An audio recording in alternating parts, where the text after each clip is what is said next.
ಇಂದೇ ಡೌನ್ಲೋಡ್ ಮಾಡಿ ಮತ್ತು ನಿಮ್ಮ ನೆಚ್ಚಿನ ಶೋಗಳನ್ನು ಆನಂದಿಸಿ.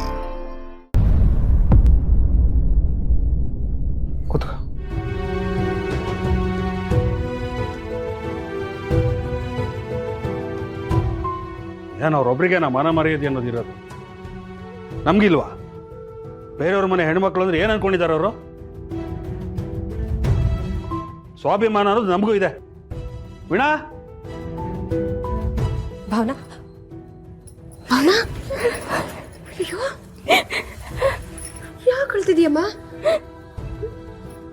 ಯಾಕ್ರಿ ಯಾಕೆ ಅಳ್ತಿದ್ದಾಳೆ ಭಾವನಾ? ಆ ರಾಕ್ಷಸರ ಮಧ್ಯೆ ಇದ್ಲಲ್ಲ, ಕರ್ಮ ಅಳದೆ ಇನ್ನೇನ್ ಮಾಡ್ತಾಳೆ? ಅಯ್ಯೋ ಏನು ಅಂತ ಸರಿಯಾಗಿ ಹೇಳ್ಬಾರ್ದ ನೀವು? ನನ್ನ ತಂಗಿ ಆರಾಮಾಗಿದ್ಲ, ಒಳ್ಳೆ ಕಳ್ಳಂತರ ಬಂದು ಹಾರಿಸ್ಕೊಂಡು ಹೋದ. ಈ ಗಿಣಿನ ಹದ್ದು ಹಾರಿಸ್ಕೊಂಡು ಹೋಗುತ್ತಲ್ಲ ಹಾಗೆ. ಎಷ್ಟು ನರಕ ಅನುಭವಿಸಿದ್ಲು ಏನೋ. ಅಯ್ಯೋ ನೀವ್ ಯಾವ್ದನ್ನು ಸರಿಯಾಗಿ ಹೇಳ್ತಿಲ್ಲ ನನಗೆ. ಅದೆಲ್ಲ ಆಮೇಲೆ ಹೇಳ್ತೀನಿ ಕಣೆ, ನೀನು ಹೋಗು. ಅವಳು ತಿನ್ನೋದಕ್ಕೆ ಏನಾದ್ರು ಕೊಡು. ಏನು ತಿಂದಿಲ್ಲ ಅವಳು. ಭಾವನಾ, ನಿನ್ ಕೈಕಾಲು ತೊಳ್ಕೊ, ಊಟ ತಗೋಬರ್ತೀನಿ. ಬೇಡ ಅದಕ್ಕೆ, ನನಗೆ ಹಸಿವಿಲ್ಲ. ಅಯ್ಯೋ ಅವಳು ಹೇಳ್ತಾಳೆ, ನೀ ತಂದ್ಕೊಡೆ ಹೋಗೆ.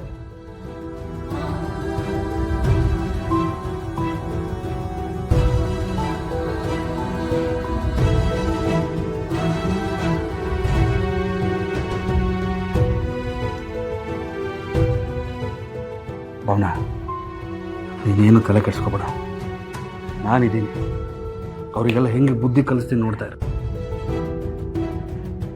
ಅಲ್ಲ, ಆ ನಿನ್ನ ಗಂಡ ಸಿದ್ದು ಏನವನು?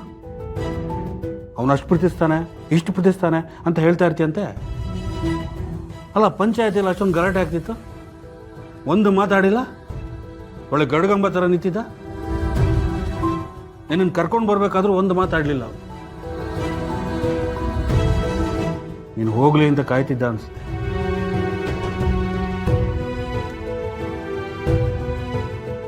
ಒಳ್ಳೇದಾಯ್ತು ಬಿಡು ನೀನು ಬಂದಿದ್ದು. ಆ ನರಕದಲ್ಲಿದ್ದರೆ ಇನ್ನೆಷ್ಟು ಕಷ್ಟ ಅನುಭವಿಸ್ಬೇಕಾಗಿತ್ತು ಏನೋ. ಭಾವನಾ, ನೀನು ಏನು ತಲೆ ಕೆಡಿಸ್ಕೊಬೇಡ, ನಾನಿದ್ದೀನಿ. ಹಾಂ, ನನಗೆ ಒಂಚೂರು ಕೆಲಸ ಇದೆ, ಹೋಗಿ ಬರ್ತೀನಿ. ನೀನು ಊಟ ಮಾಡು. ಹಾಂ, ವೀಣಾ, ಬೇರೆ ಏನಾದ್ರು ತಂದ್ಕೊಡೆ ತಿನ್ನಕ್ಕೆ.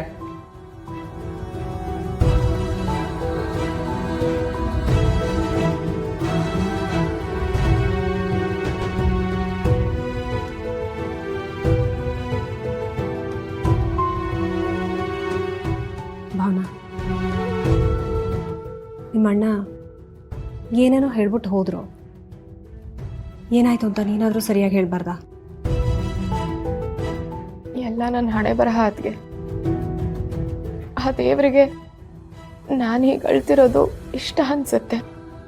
ಅದಕ್ಕೆ ಪದೇ ಪದೇ ನನಗೆ ಪರೀಕ್ಷೆ ಕೊಡ್ತಾನೆ ಇರ್ತಾನೆ. ತಪ್ಪೇ ಮಾಡಿದೆ, ಶಿಕ್ಷೆ ಅನುಭವಿಸೋ ಹಾಗಾಗಿದೆ. ಸರಿ, ನಾವು ಇದ್ರ ಬಗ್ಗೆ ಎಲ್ಲ ಆಮೇಲೆ ಮಾತಾಡೋಣ. ಸಮಾಧಾನ ಮಾಡ್ಕೊ, ತಿನ್ನು.